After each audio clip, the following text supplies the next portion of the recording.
Ezequiel, Abdías, Habacuc. ¿Qué tienen en común estos nombres?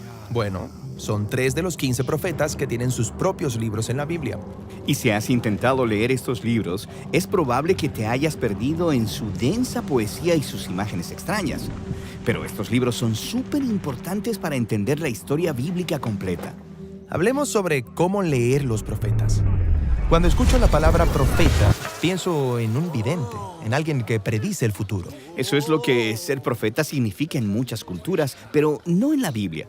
Aunque los profetas bíblicos a veces hablan acerca del futuro, son mucho más que videntes. ¿Qué debería pensar sobre ellos? Bueno, fueron israelitas que tuvieron un encuentro radical con la presencia de Dios y fueron comisionados para ir y hablar en nombre de Dios. Como un representante. Sí, ¿y qué era lo que más les importaba? La alianza mutua que existía entre Dios y los israelitas. Sí, la alianza.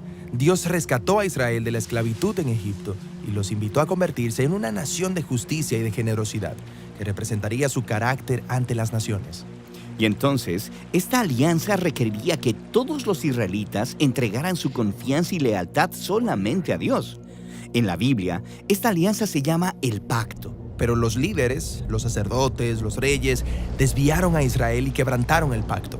Así que aquí es donde los profetas llegaron para recordar a Israel de su papel en la alianza, y lo hicieron de 3 maneras. Primero, acusaban constantemente a Israel de violar los términos del pacto.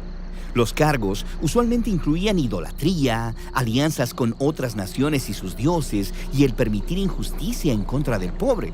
Entonces, son como abogados del pacto. Sí. Entonces, en segundo lugar, los profetas llamaban a Israel a arrepentirse, lo que simplemente significa dar la vuelta. Ellos hablaban de la justicia de Dios para perdonarlos si simplemente confesaban y cambiaban su camino. Pero Israel y sus líderes no cambiaron. Las cosas fueron de mal en peor. Y entonces, eso nos lleva a la tercera manera en que los profetas enfatizaron el pacto. Ellos anunciaban las consecuencias de quebrantarlo, lo que llamaban el día del Señor. Ah, sí, el Apocalipsis, visiones del fin del mundo. Bueno, algo así. Los profetas estaban interesados principalmente en cómo Dios traería su justicia sobre la corrupción de Israel y de las naciones violentas a su alrededor. Y mientras explicaban estos eventos locales, ellos frecuentemente utilizaban imágenes cósmicas. ¿Imágenes cósmicas? Sí, como Jeremías. Él describió el exilio de los israelitas a Babilonia como el desmoronamiento de la creación misma. La tierra se disuelve en caos y desorden. No hay luz, ni animales, ni personas. O Isaías describe la caída de Babilonia como la desintegración del cosmos. Las estrellas caen del cielo, el sol se oscurece. Para los profetas, cuando Dios actúa en la historia humana para traer justicia, es un día del Señor. Entonces, los profetas no están hablando acerca del fin del mundo. Bueno, espera, están haciendo muchas cosas al mismo tiempo. Las imágenes cósmicas muestran cómo estos eventos importantes de su época encajan con la historia más amplia de la misión de Dios de derrocar toda nación corrupta y violenta de una vez por todas. A los profetas les importaba el presente y el futuro, y las imágenes cósmicas les permitían hablar acerca de ambas cosas al mismo tiempo. Entiendo. Entonces, no importa dónde vivas, el día del Señor son malas noticias si eres parte de Babilonia. Pero son buenas noticias si estás esperando el reino de Dios. El día del Señor apuntó al regreso de los exiliados a Jerusalén. Y una vez más, los profetas utilizan poesía cósmica para describirlo. Pueden ver una nueva Jerusalén como un nuevo jardín del Edén, con toda la humanidad viviendo en paz con los demás y con los animales. Y hay un nuevo rey mesiánico, quien restaura el reino de Dios en una creación renovada. Hermoso. Entonces, esos son los 3 temas en los profetas. Estos profetas debieron haber sido oradores muy poderosos y persuasivos. Bueno, algunos lo fueron, pero otros vivieron al margen.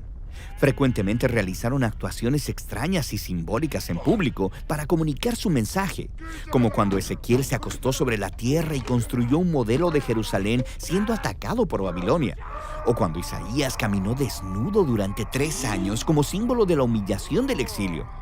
¿Y las personas les pusieron atención? No mucho.